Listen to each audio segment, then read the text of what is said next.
Welcome back, ladies and gentlemen. Welcome back. I'm your host, Chris Crenshaw, and we are live from the 336 once again for episode 83 of the 815 exchange. And well, it was a massive week in sports. It was a massive week in entertainment with stuff like the Batman, and in sports we had the NFL Combine, we had UFC 272.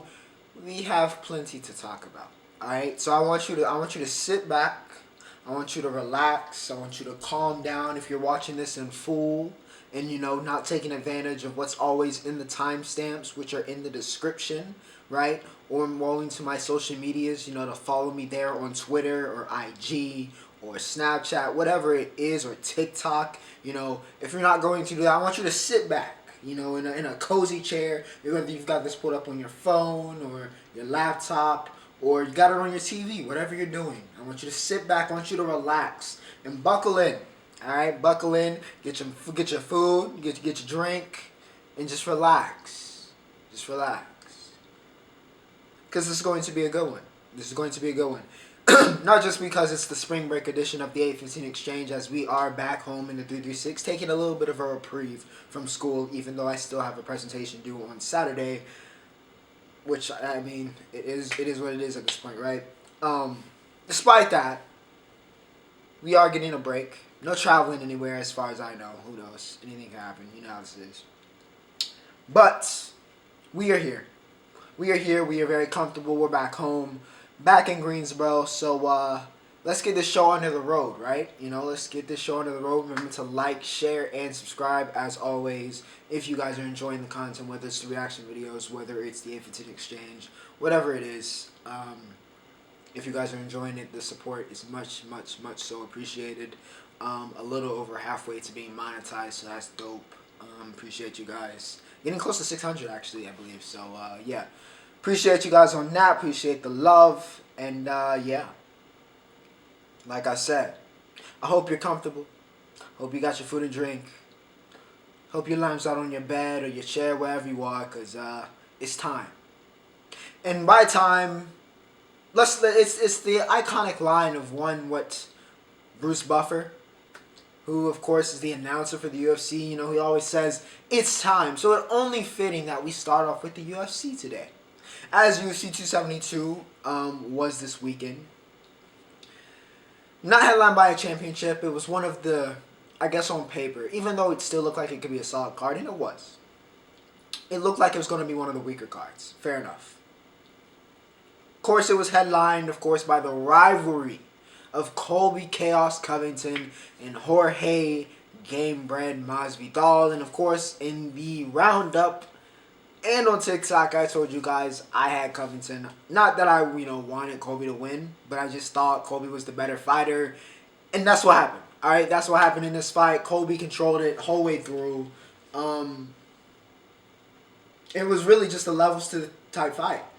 To be blunt, it was a levels to this type fight. Colby's wrestling was simply just on a different level.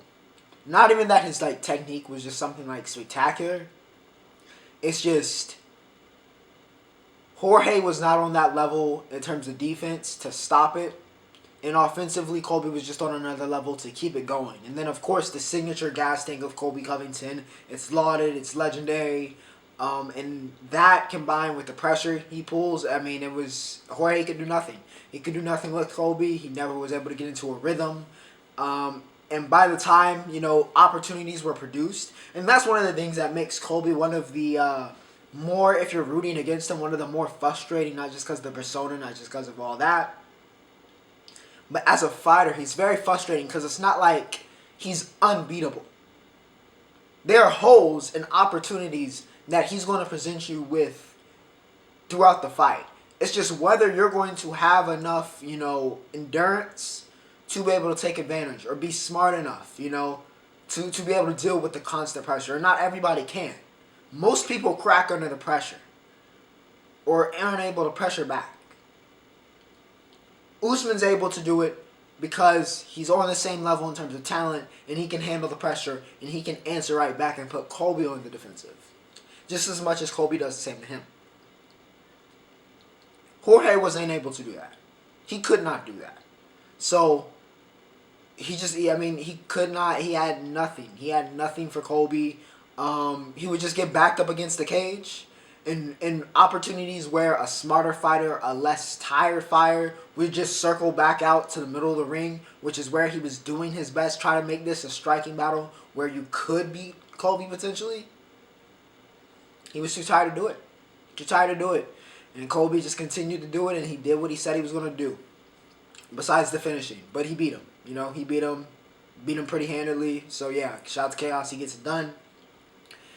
In the co-main event, of course, Rafael Fiziev caught COVID, so he couldn't be there. So Renato Moicano, all respect due to him, even though he got slaughtered in this match by RDA.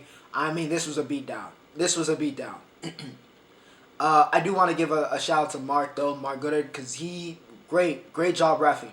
Great job reffing, especially that last kind of round, saying to Moicano, hey, if you want me to keep this going, after talking with the doctor who didn't really do a good job of, explaining, he was just kind of do whatever you want, Mark. Mark handled that very well, said 30 seconds, show me something. He showed him something, he got to finish the fight. But yeah, this was all RDA, and that's what happens. RDA is on a different level, and Moicano had no time to prepare. He took this on very, very short notice, and that's what happens. RDA gets the UD. Bryce Mitchell is up next. From Dagestani, Arkansas, Bryce Mitchell, Thug Nasty, got the UD against the legend Edison Barboza. Edison against wrestlers, you know how it goes. And it's always a top level wrestler / grappler. It always is. He's the gatekeeper to that next level, and Bryce Mitchell has passed. Right? As Edison continues his descent, Bryce continues his rise. Bryce, after being gone for, I think he said a year and some change, looked very, very strong. That ground game was as advertised. Now, one of the things you've probably noticed at this point about this card is the top 3 headlining matches all went to UDs. So, it wasn't the most exciting card. Not that any of these matches were necessarily bad. But it's why I'm not, rating this as highly as some of the previous cards we've covered on the A15 Exchange. But nonetheless, Bryce gets one over UD. Let's see. Kevin Holland making his debut at welterweight 170. KO's Cowboy Oliveira. This was probably one of the more exciting fights of the day. From just all the shenanigans. What happened in a big mouth match happened in this match. Cowboy Oliveira came out strong. Looked like he was going to beat or sub Holland at multiple points during that fight.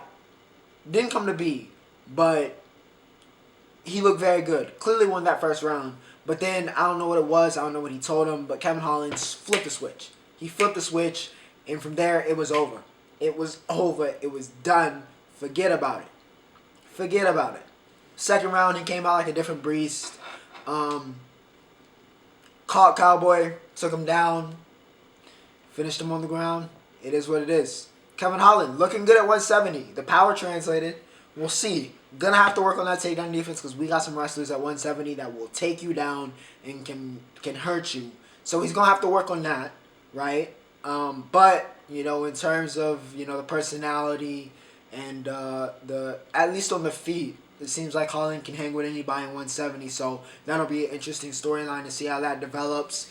And to round up the rest of this UFC 272 card, Spivak worked Greg Hardy, made quick work, looked very, very good. Umar Nurmagomedov, Umar. Dagestan continues to be the best base for MMA. He works Brian Kelleher, and speaking of the king of Dagestan, Khabib, is headed to the Hall of Fame. So shout out to Khabib, one of the greatest to ever do it. Obviously, I don't need to go into all the accolades. You know what it is. 29-0 or 30-0. Unbeatable. Never bled. In the 30 matches, never bled in the octagon. That is ridiculous. one of the greatest to ever do it. Shout out to Khabib. Well worthy of that UFC Hall of Fame nod. The NFL Combine. Yes, we are in NFL draft territory, which of course means, it's getting close to that time for me to, I guess, do my little rankings and do my prospect evaluations or whatever. But the NFL Combine is the NFL Draft is fastly coming. And the NFL Combine has come and gone. So let's talk about some of the standouts. Of course, the headline was, this was the fastest, and I mean the absolute fastest group of players we've ever had at the NFL Combine. I mean, they were flying. All right, Kayvon Barnes ends up second all time with a 4.23. Tariq Woolen, who put on a masterclass, has a 4.26. Both of those times, top 5 all time. For a second, we thought Tyron Thornton of Baylor broke the record with a 4.21 unofficial on, Friday? But that got turned back to a 4.28. Chris Olave, we thought, ran a 4.26 at one point in time. That got pushed back to a 4.39. He was wide receiver 1 for a second. But kind of going in reverse order a little bit here. Day 3, yesterday. Well, not day 4. Headline yesterday, of course, by the DBs and the specialists. Sauce Gardner made his bid for quarterback 1. Looked very, very fluid in the drills. Ran a 4.41. Is anybody really surprised? I mean, there might be some people who are surprised because they didn't think he was that athletic or whatever it was, right? But I think Sauce Gardner is my cornerback 1 in my semi-professional opinion. But of course, we'll talk about that later, right? Kyle Hamilton also showed out. Wasn't crazy on the 40, but then again, don't put too much stock in the 40. But everything else, Kyle Hamilton looked like the absolute best safety out there. All right, looks like kind of like a Derwin James region in some areas. Same size, 6'4", 220. He looks like a creative player. But yeah, Kyle Hamilton showed out as expected. Definitely one of the best players, regardless of position, in this draft. We'll see what happens there. Dax Hill also had a good day. Not as good of a day, I guess, on some of the athletic testing as some expected after his insane performance at the opening. What is that, 4 years ago now? Some of those weren't as high, like the vert and the 40. But in the drills, Dax looked very, very good. Was able to show off that athleticism and show off some of those skills. And that can translate in a much, much higher stock for the safety out of Michigan. We'll see what happens there.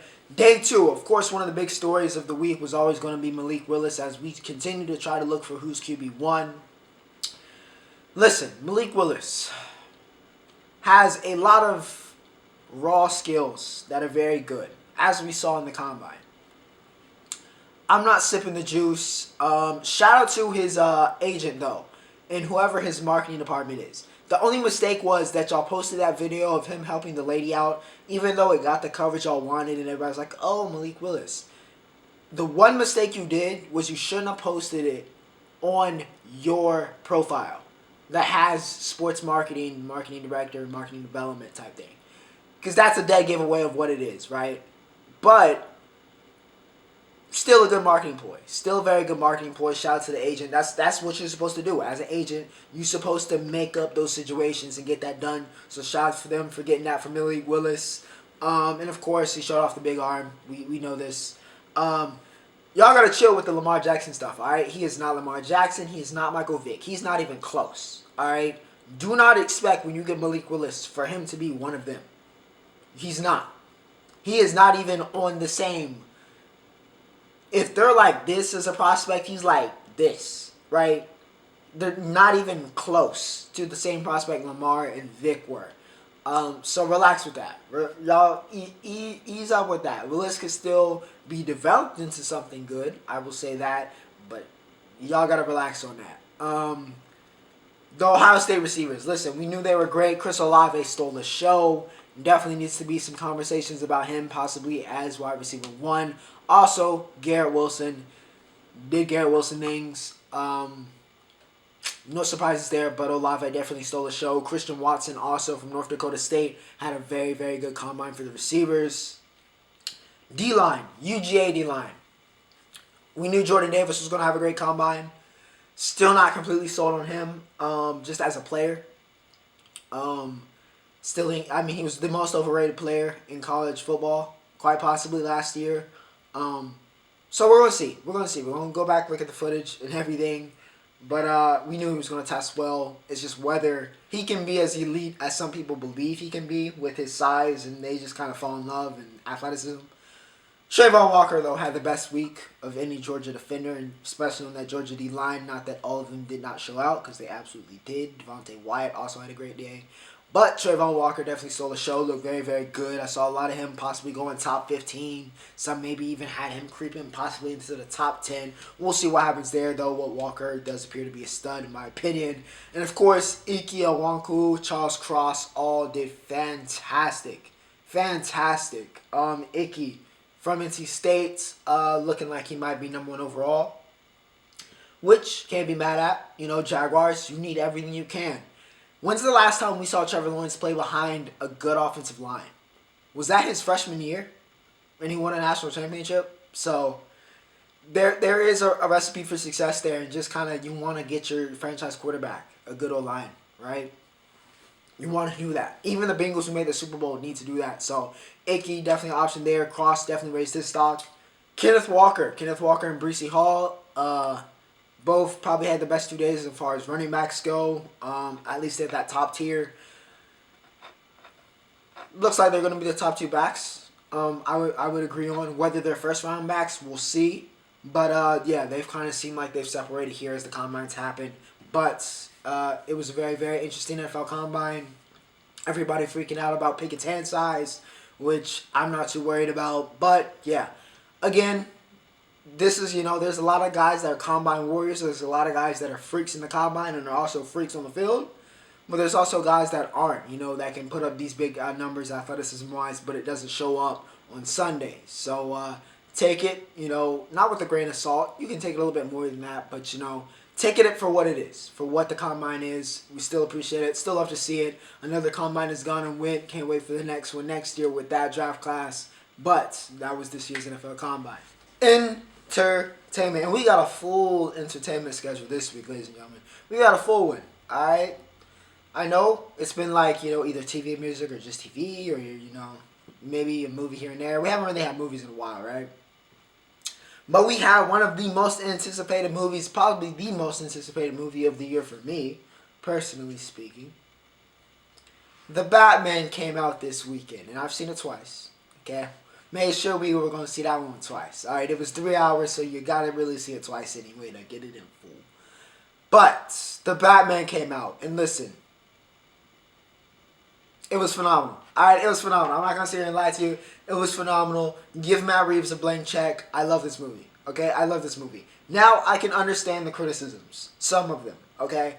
I can understand that it's not going to be for everybody because it's not the typical, comic book movie that we've seen before in the sense of like a Marvel comic book movie. It's not. This is a crime thriller in Gotham starring the Batman. That is what this is. Okay, so for everybody that's wanted to see Batman do Batman things, this is the movie, right? This is the movie for Batman lovers, okay? For people that love Batman. Or we're looking for something like that, something different in the superhero genre. Which is a lot of people, obviously, because it's done very well and it's regarded very well. But, understandably, for those used to the other formula, which is nothing wrong with, we love everything to do with that. But it's a different, it's a different flavor. It's a different flavor a year, So, that one, too, it is 3 hours. It's a long movie. I get it. I was fine with it because it was a good movie and I was fine with all that stuff. Understandable, all right? But it is a 3-hour movie that is very, very long. That's a valid criticism. Now, the thing about it being dark, get out of here, bro. It's Batman, all right? It's Bats, it's Bruce, it's Gotham. It's supposed to be dark, alright? Batman is not some cheery go happy. This isn't Barry Allen in The Flash, right? This isn't Spidey, right? This isn't Peter, who even has his dark moments like we saw in No Way Home, right? This is Batman. It's going to be dark, alright? And especially the story they were telling. It was going to always be dark, okay? And then the story, like I said, they were going to tell. Now, for those that haven't seen it and are watching this, I'm now incorporating a spoiler alert because I'm going to talk about the contents of this movie. So skip ahead. All right, skip ahead until you see this change, or I will spoil this entire movie for you. Okay. So I'll give you 1, 2, 3, 4, 5. You've been warned. I've been waiting for a movie like this, not just because of the detective stuff, but also getting to see a younger Bruce kind of in this way, right? And that was another thing. A lot of people were like, "Is he Bruce Wayne?" That was the whole point of the movie. Is that he learns that he needs to be a symbol of hope, right? He starts off. He's proper. He provides fear, right? He's fear. He believes fear and vengeance, right? That's what drives him. He believes those are the things that makes Batman what it is, and that's how he's going to save Gotham City from itself, really. But by the end, he realizes he needs to be hope. He needs to be something more, right? Batman needs to be something more. Bruce needs to be something at all, right? As we see, he's neglected, his responsibilities as, what is he? CEO? Owner? Anyway, he's the top guy, obviously, at Wayne Enterprises, so he's neglected that.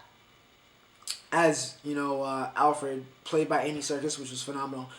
Another thing, the movie was acted in phenomenally, alright? The Penguin, he fell into that role. He was great. The Penguin was great.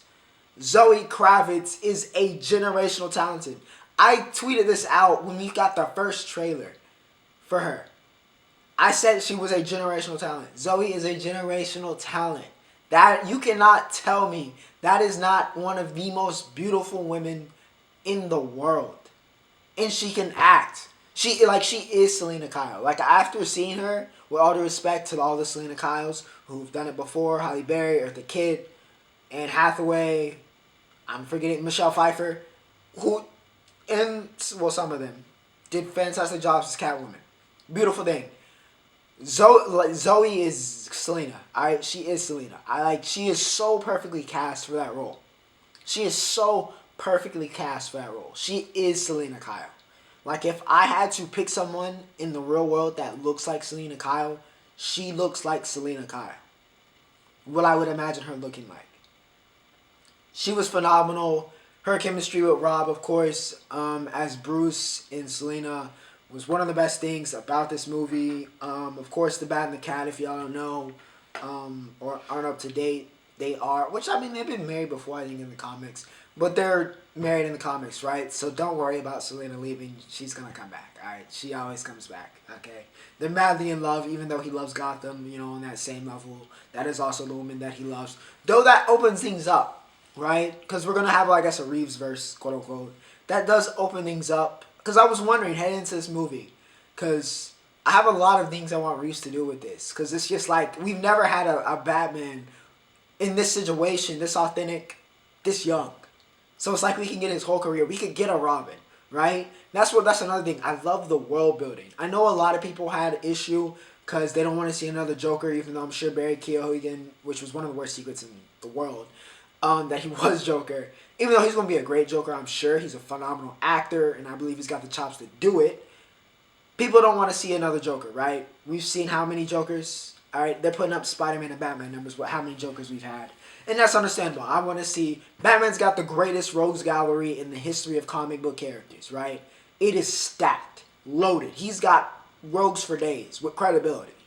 So, don't always want to see the Joker, but it's kind of hard to tell the story of Bats without him because of how connected they are, and that's his arch enemy, quote unquote. But I actually don't think we're going to see Joker for a little bit as the main villain, right? I think he mentioned using him something similar to Hannibal, which I'm cool with. I like that he included him, though. Meeting, the Riddler, because we know the connection with the Riddler and the Joker, the War of Jokes and Riddles, if you haven't read that comic by Tom King. Absolutely phenomenal. We could possibly get that as a result. But yeah, seeing them in Arkham, right, and seeing that, we've already encountered the Joker, or at least an early version of the Joker, right, makes sense because it helps build that world. I want to see these other rogues because it's not we don't know that they're there. We know they're there. So I love the world building. when Selena said she was going to Bloodhaven. Almost like, an OD, as we know, Nightwing, Dick Grayson ends up taking Bloodhaven as his, right? Adopting that city after he leaves Gotham as, he grows up. So seeing that world building, this was also the best Gotham we've ever had in any Batman movie. With all due respect to Keaton and Bell's, versions of Gotham. This was the best Gotham, right? That, like, Gotham Square, Gotham Square Garden, shout out to that. I wonder what the Gotham Knights are, how good they are. That was great. Like, that was the best version of Gotham. The Iceberg Lounge looked dope, right? That was just, it was great. Then the action was insane. Fight scenes were great. It also showed the younger, the inexperienced, like the non-mastered bats, right? Batfleck, who I've kind of neglected in speaking partially. I guess that's because of the movies that he was in, and that he never had like his own quote-unquote Batman movie. But Ben Affleck was a great grizzled, older, jaded almost Bruce in Bats. He was great. He was great in that role. And we saw him, he kind of mastered the arts in his fight scene. Like that, was it the BVS scene where he, was the warehouse and he cleared everybody out in one of the best action scenes I've probably seen in my life. Here, Bruce is not as polished because he's younger, because he's not has that, experience that, we saw Ben's that already had been through everything. Roberts hasn't been through everything. This Bruce hasn't been through everything. So he's not perfected. So we saw him make mistakes. Whether that was tumbling, whether that was getting the shotgun blast, right? I know a lot of people were kind of, bulletproof bats. Listen, it only makes sense for the suit to be bulletproof. I don't think it's totally bulletproof at least, but it makes sense for it to be completely bulletproof. Why would he not have a bulletproof suit? Now, he probably should have got some burns on that chin when old boy blew up in his face, but nonetheless, it is what it is. I'm not too worried about that. Besides the fact that also in that kind of hallway shot, that cinematography was nuts. What else? What was I talking about? World building. See, I've already lost train of my thought. But, great movie. Alright, it was a great movie. Very interested to see what they do in the future. Like I said, I love the world building.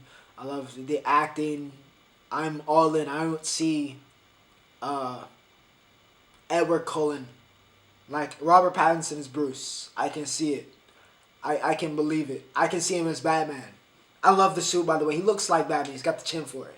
The chin's always very important. So, yeah, a lot that Reeves can do, and I'm very excited to see where he goes with this kind of universe in this series. Hopefully they give him a blank check, because, yeah, it was good. It was good. There's so much potential. Like, I'm so giddy, because, like, Nightwing is my favorite comic character, which by proxy makes Bats one of my favorite comic characters, and Bruce one of my favorite comic characters, and this was just... It was cool to see. It was cool to see because it's something you always envisioned, but it hadn't been done, right? And for all the greatness of the Dark Knight trilogy and the Nolan trilogy, and Bell was Batman, don't get me wrong, he was Batman, but he wasn't truly, like, he didn't do as much stuff, so to speak. He was only Batman for a couple years, right? And while I guess he quote-unquote left his impact on Gotham, it wasn't authentic. I'm trying to word this right. I'm trying not to disrespect because I love those films. It wasn't like an authentic. Like, this is the most authentic Bats we've had, so to speak, in terms of everything going on with Gotham. And yeah, I'm in love with that world. I'm going to watch it again. I don't know if I'm going to go and watch it again and spend more money, but I will be going to watch it when it drops on HBO Max or whatever. But it was the goods. Highly recommend you go watch that film because, yeah, it was fantastic. Moving on here. Going to music. Alright. King Von, rest in peace. He had his posthumous album, What It Means to Be King. Standouts. FaceTime feat. G Herbo, Don't Play That by 21 Savage. Those were my two standouts off of first listen. I'm going to give it an 8. An 8 flat. I enjoyed the album, very much so did. I really need to get to that second listen so I can figure out what I need to cut down, or whether I really did like all of those songs. It was a good album, but it was like this was like the first draft of what could have been a great album, right? It wasn't finished, which is, you could probably tell by the amount of features and the length of the songs, which, of course, we understand the circumstances, nothing wrong with that. But it's like, dang, it kind of made me think what could have been, what we could have had. And it's the same thing I get when I heard, Pop Smoke's kind of post-hominous album. Not the last one, because I didn't listen to that farce and complete cash grab by Ye and oh boy, I forget his name. I wasn't going for that, but it makes you think of what could have been, because they had all the potential in the world to take over, and they were blowing, and it's just unfortunate that things happened the way they did. But yeah, rest in peace to King Von. Very, very good album. If you haven't listened to it, go listen to it. But yeah, I wish he could have finished it, because I think it could have been much, much better. Not that it was bad as is, but it's like, dang, you can when you hear it, you're like, dang, it could have been something special. Just like he was something special and could have been even more. But yeah, Dave, Starlight. Of course, we reacted to this, so if you want to check out my full train of thoughts about that, go watch that video. But yeah, Dave returned with Starlight. Nice chill Dave track. Bars from Dave, always gonna be cool with that. He's one of the best in the game, period, regardless of country. And yeah, if you're not hip, get hip. Santan Dave, he's that dude. Starlight, very good. Highly recommended if you haven't listened to it. Attack on Titan. AOT. We have basically a roundtable type episode. Listen, like I said last week, and like I said the week before, and like I continue to say, we're not finishing this entire... It's not finishing in these next 3 episodes, alright? So just get prepared for the movie or another long wait, okay? They're not going to finish the story. So stop expecting me, like, worrying about whether they're going to cram. They're not. You're not finishing the story. We're ending on a cliffhanger. Anyways, we had a much-needed roundtable with the 104th. As we saw them reunite in Avengers Way last episode, it was time to air out their grievances with each other. And Yelena took full effect to air everybody out. But she also got aired out for having a death wish and, for being a fraud and for faking not being a Marleyan and for just being in love with Zeke. Gene has been the MVP recently. He's really been the main character, for being honest. Him just kind of dealing with everything. The death of Marco, which, Annie and Rainier had an effect in. Mikasa and oh my goodness. It was on site. It was really on site. Annie was talking crazy about Eren and about whether Mikasa was going to be able to handle Eren when the time came. And she prodded a little bit too close. And Mikasa she is about that life. She was about that life, but Annie was also about that life. So we almost got into it. We almost had round 3. But yeah, just kind of everybody airing out their grievances and dealing with that. Gabby and Falco get Jean to get back to his senses. Levi had one line and it was brilliant. Y'all are too noisy. Alright, my boy just wanted to sleep. Hanji continues to be Hanji. The commander is a prick. Magdata, he's a prick, but it is what it is. Listen, this is the dream team. They all hate each other, but we'll see if it works. Porco, listen, not Porco. Piek is the Cart Titan is the number 2 Titan behind the Attack on Titan. Attack Titan, and I guess the Founder Titan technically, and whatever Eren is now. That is the number 2 Titan in all of AOT, right? She can come out and not be fully out and talk cleanly. She can stay in it for long periods of time. Like, Piek is goated, right? She's definitely the number 2 Titan shifter in the game. For sure. But yeah, another solid episode. I know a lot of people are like, there wasn't much action. They just talked. But it was much needed. If they didn't do that, y'all would have been like, oh, why are they just cool again, right? And this showed that they weren't cool. There's still tension. But they understand they need to work together to save the world and potentially save it from Eren. Now, continuing on. Winning Time debuted on HBO. John C. Reilly as Dr. Buss and kind of showing the Lakers, 80s dynasty. I actually enjoyed it. I didn't know how I was going to feel about it. I knew I was going to want to check it out because sports and, HBO usually has good shows. They have a good, good reputation. So I knew I was going to want to check it out. I didn't know what it was going to be like. But you know what? It was good. It was good. I enjoyed it. I'll allow it. We'll see what happens. It's different From what I thought about it, I didn't expect the fourth wall breaking and kind of them talking to the camera, but it was interesting. I wonder how faithful some of these adaptations of some of the people like Norm or Jerry West are, but it's still very entertaining. It's very entertaining. That's all you can really ask for from a series like that. We'll continue to watch and monitor here on the 815 Exchange.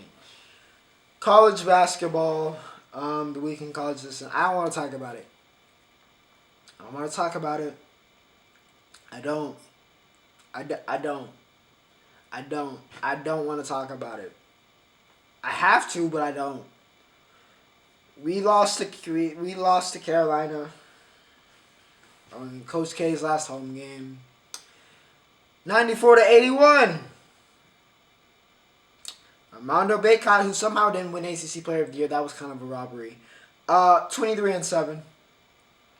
Brady Manek, 20 points. RJ Davis, who played the game of his life, 21. Caleb Love also had 20, but he went 4 for 17 or something crazy like that, so we're not going to give Caleb Love any kind of credit. But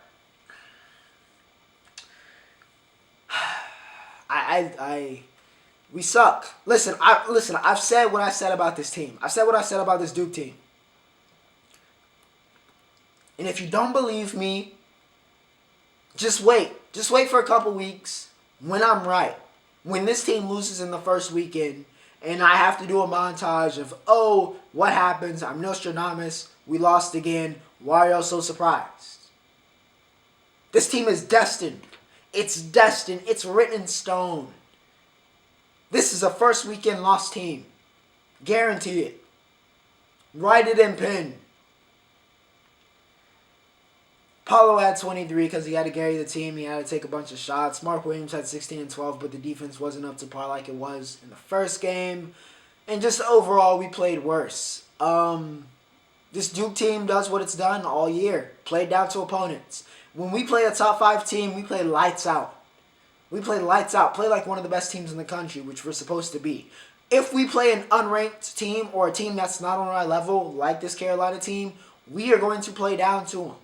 There is nothing guaranteed in this life except for death, taxes, and this Duke team playing down to an unranked opponent. We were going to play down. And boy, did we play down to Carolina. I mean, we played down. I mean, it was a horrendous game. A horrendous game for Duke. Naturally, in the biggest game of the season. You know, this team isn't winning a national championship. It's not even winning a conference championship, at least in the tournaments. We did win the regular season, so I guess there's that. But this was the game. The only game y'all really needed to win, and y'all lost. So I got nothing else to say. Congrats to Carolina. Fuck you guys. UCLA beats USC, so I guess both of my teams took the L, but, you know, it is what it is. UCLA finally beat USC. I mean, it's been a minute, UCLA fans. Bruin fans, I know y'all been waiting on.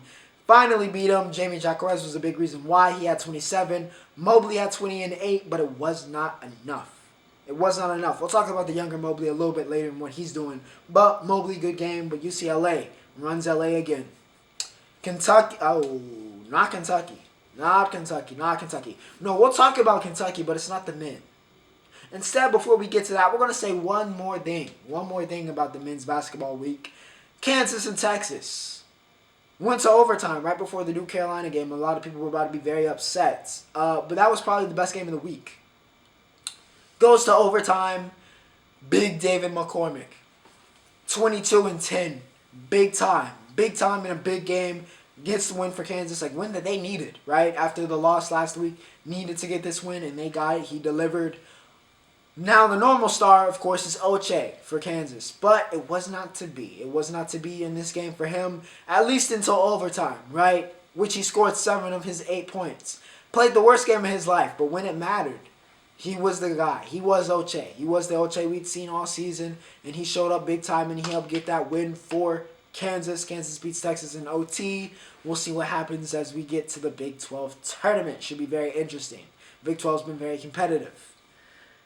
Now let's talk about the ladies. Yes, we're going to include the ladies in this college basketball segment because, of course, they had their conference tournaments this weekend, and there's plenty to talk about.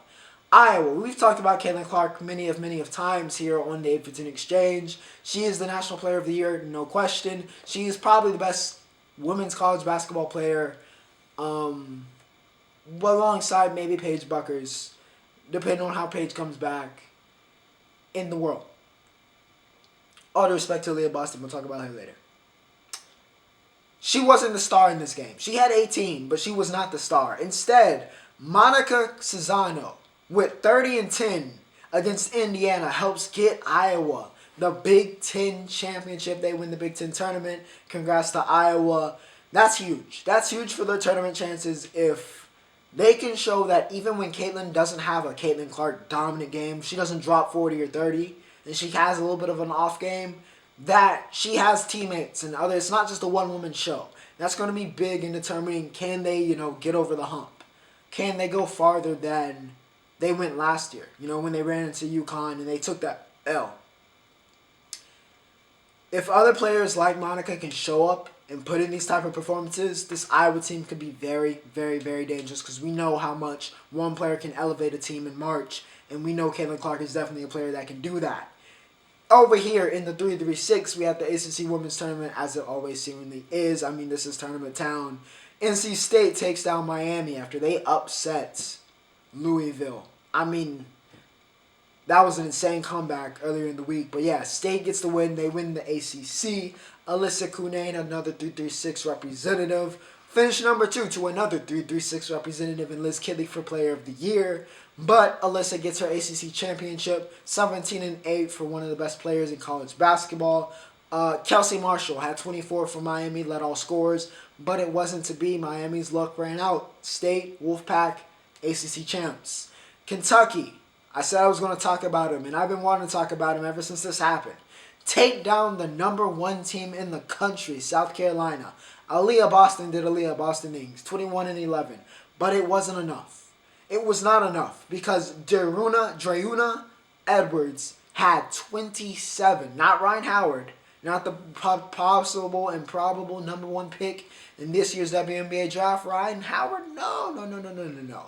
Miss Edwards had 27-9 to lead all of Kentucky and get them the SEC championship as they pull a huge upset on this South Carolina team. This is a Kentucky team that was kind of on the fence in terms of the tournament, maybe a little bit. Probably were going to make it, but, what seed were they going to be was probably a big question. This was a huge win. Winning the SEC, stealing one from South Carolina, huge.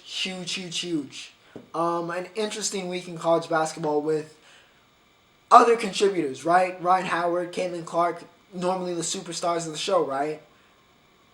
Weren't to be in the championships, had other players step up with monster performances, career days, and help win those teams, those conference championships, those all-important conference tournament championships. So, yeah, congrats to that. A crazy week in college basketball, and with the men's tournaments, it's only going to get better. Welcome to March.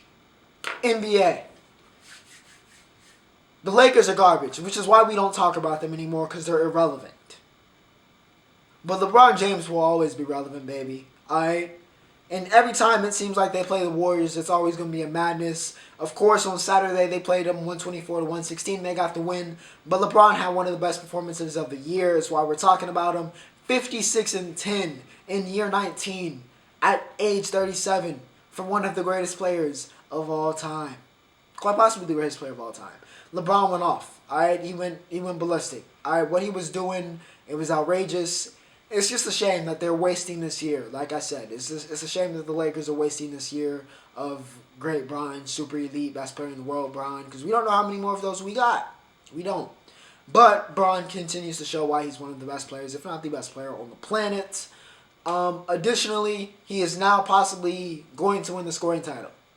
And honestly, with the Lakers may or may not making the playoffs, or at the very least not going to do anything, he might as well go for it. He might as well add another accolade. Oldest person to ever win a scoring title at 37. It's now like a 3-way tie between him, Giannis, and Embiid. And it's very, very, very possible. I mean, it's very possible that he wins the scoring title. We'll see what happens. This Lakers team sucks, but Bron is still Bron. Steph Curry had 30 for those wondering. So another great Curry-Bron duel. But Bron, as he tends to do, gets the best of Curry. In this one, Boston takes out Brooklyn. Now, we need to have a discussion about the Nets. On paper, of course, they're still the God team, and everybody's going to pick them for the the championship. But we need to talk about them possibly not even making the playoffs. we've been giving the Lakers all of the smoke, right? They've been the talk of they've been lauded and, criticized. But the Nets are under 500. For the team that is supposed to be the almighty team, the Nets might not make the play-in. They're 2 games away with 2 streaking teams on their heels from not even making the play-in, much less the playoffs. They get butchered. I mean butchered by Jason Tatum. I don't know. Jason Tatum on J-Look. Pull up, shoot, Jason Tatum. On ABC, you know what time it is. Play the song because that's what it is. Tatum has 54. Him and KD duel. KD had 37. But Jason Tatum, 54. He was cooking Brooklyn all day. They had nothing for him. They had nothing for JT. And yeah, just a world-class performance from one of the best young players in the game. Recently his birthday as well. So happy birthday, JT. Boston rolls. I mean rolls the Nets 126-120 with an insane comeback. After it looked like Brooklyn might take it, they take another L, drop to below 500. Only the 9th seed. They're in danger. They're in danger. We need to have a discussion. I need to see more of y'all talk about the Nets the way y'all talking about the Lakers. If we gonna criticize the Lakers, the Nets need to smoke. Now, I know KD's been hurt. I know Kyrie is whatever Kyrie is. And I know Ben Simmons does not play basketball anymore because he's a socialite with Maya Jama. I get it. But y'all need to have that same energy with the Nets. Because they're in critical condition right now. 1 of 6 since the All-Star break. Looking very, very suspect. Now, I would bet on them making the playoffs. But it's looking kind of grim. It's looking real grim right now. One thing it's not looking grim for is these rookies. Because they've all been phenomenal. But especially the top 3 recently. Evan Mobley had 20 and 17 yesterday. Mobley's been balling. Probably Rookie of the Year. But Cade Cunningham has also been balling for the Pistons. He could also be Rookie of the Year. And the guy sandwiched in between those 2 guys that everybody was like, oh, everybody for some reason wanted to call a bust. Has been going crazy recently. Jalen Green ridiculous. He has been ridiculous. He's just different. He's looking like the Jalen Green we thought we were going to see this season. Adjusting a little bit with that Rockets team, which was always going to be the harder adjustment. They're number 1 pick right now, at least number 1 in the lottery currently. But yeah, they beat the Grizzlies yesterday. He looked great, him and KPJ. The rookie's looking good. Looks like a special rookie class that we expected. Now, with that said, ladies and gentlemen, we have gone through all of our major categories. We have reached the Roundup. And with that said, Charlotte FC. We're not in the 704, but my favorite MLS team, and I guess my new favorite MLS team, we're facing off in the 704 in front of the largest crowd in MLS history as fans from Charlotte stacked and packed Bank of America Stadium to watch the first ever home game for Charlotte FC. And unfortunately, the young Mexican Efrain Alvarez looks like he's going to be a big time prospect for El Tri. Even though he balled out, got the winning goal, silenced the crowd a little bit, it was still electric. It was electric at Bank of America, and you'd love to see it. Love to see the MLS expand and continue to grow. Yeah, I would love to do some stuff. If for some reason y'all are watching the Charlotte FC, if y'all looking for a summer intern, market intern, I'm your guy. If y'all want to do anything like with, this, I'm your guy. Just putting it out there, 1704 native to another, the Prince to, the new team in the Queen City, just putting it out there. But yeah, Charlotte FC, LA Galaxy. It's cool to see that. My city's team plays against my favorite team. That was kind of cool. But yeah, Charlotte FC, nice crowd. It was electric. Hopefully they can keep it going. LSU gets Jaden Daniels transfer. LSU gets Arizona State transfer Jaden Daniels. Yeah, he'll compete with Miles Brennan for the job. We'll see what happens there. Congrats, I guess, or whatever. To LSU, Jaden Daniels, a lot of talent there. Couldn't really get it on top with Arizona State, but we'll see. We'll see if they change the scenery. We'll see what LSU can do with a quarterback. His freshman year, he looked like he was going to be a special one. Not so much last year, but we'll see what happens. And to end off, NASCAR, Alex Bowman wins at Vegas. Bowman's kind of gone under the radar, but he's been one of the best of that young Hendrick crew, honestly. He's been a very, very viable Very viable player. He's been very, very good. We'll see what happens. We'll see what happens.